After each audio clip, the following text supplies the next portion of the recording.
কবিতার নাম প্রশ্ন, কবির নাম রবীন্দ্রনাথ ঠাকুর। নমস্কার, আজকে আমি আপনাদের একটি কবিতা শোনাতে যাচ্ছি।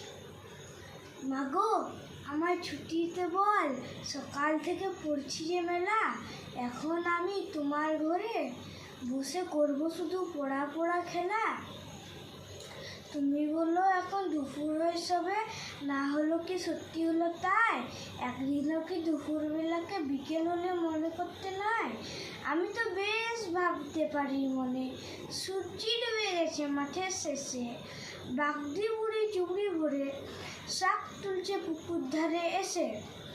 আধার হলো মাদার গাছের তলা, কালি হয়ে এলো দিঘির জল।